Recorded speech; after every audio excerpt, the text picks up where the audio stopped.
అందరికీ నమస్తే. News one network evening top 10 news bulletin కు స్వాగతం.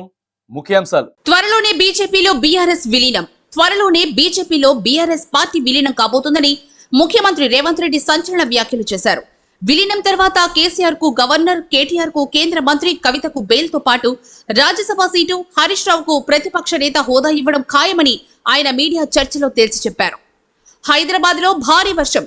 హైదరాబాద్ నగరంలో తెలంగాణ రాష్ట్ర వ్యాప్తంగా భారీ వర్షాలు కురుస్తున్నాయి. హైదరాబాద్ లోని Panjagutta, Jubilee Hills, Banjara Hills, Tolichowki, housing board, Kukatpally, Secunderabad తదితర ప్రాంతాల్లో భారీ వర్షం కురిసింది. దీంతో రోడ్లన్నీ జలమయమయ్యాయి. ఎమ్మెల్సీలుగా కోదండరాం, అలీఖాన్, తెలంగాణ జల సమితి అధ్యక్షుడు కోదండరాం, ఉర్దూ పత్రిక అధిపతి అలీఖాన్ ఎమ్మెల్సీలుగా ప్రమాణ స్వీకారం చేశారు.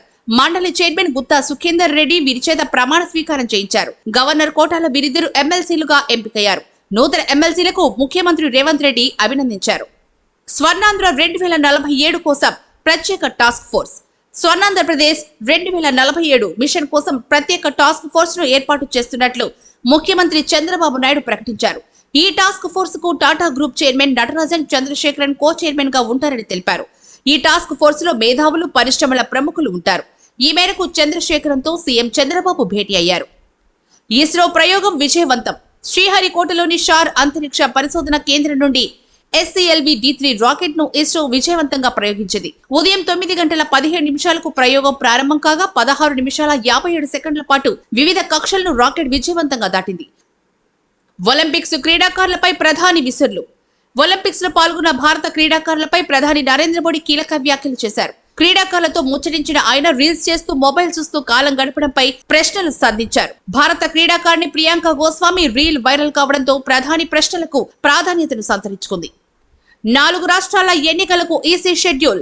జమ్మూ కాశ్మీర్, హర్యానా, మహారాష్ట్ర, జార్ఖండ్ రాష్ట్రాల్లో ఎన్నికల నిర్వహణకు కేంద్ర ఎన్నికల సంఘం షెడ్యూల్ విడుదల చేసింది. జమ్మూ కాశ్మీర్ లో సెప్టెంబర్ 18 నుండి 3 దశల్లో, హర్యానాలో ఒకే దశలో ఎన్నికలు నిర్వహిస్తామని ఈసీ ప్రకటించింది. జాతీయ ఉత్తమ నటుడిగా రిషబ్. కేంద్ర ప్రభుత్వం జాతీయ అవార్డులను ప్రకటించింది.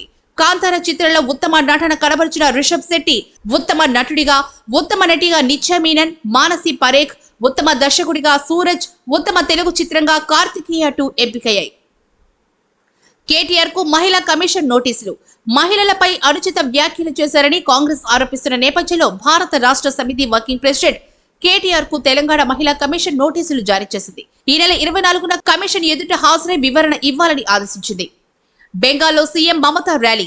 బెంగాల్ రాజధాని కోల్కతాలో ఆ రాష్ట్ర ముఖ్యమంత్రి మమతా బెనర్జీ ర్యాలీ నిర్వహించారు. ట్రైనీ డాక్టర్ అత్యాచారం కేసులో దోషులకు ఉరిశిక్ష వేయాలని ఆమె డిమాండ్ చేశారు. ర్యాలీలో టీఎంసీ కార్యకర్తలు పెద్ద ఎత్తున పాల్గొన్నారు. తదుపరి తాజా వార్తల కోసం చూస్తూనే ఉండండి న్యూస్ వన్ నెట్వర్క్.